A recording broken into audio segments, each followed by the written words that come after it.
Hi everyone, welcome back to the channel. In today's video I'm going to be showing you how I use the rubber stamps I have on hand to create a bullet journal calendar page. You can do this, you've probably got, if you're a stamper, you probably have some leaves and some flowers and numbers and letters on hand. That's pretty much what I used.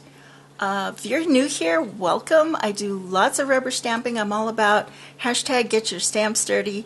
I would love for you to be a new subscriber. I'd like to grow my channel.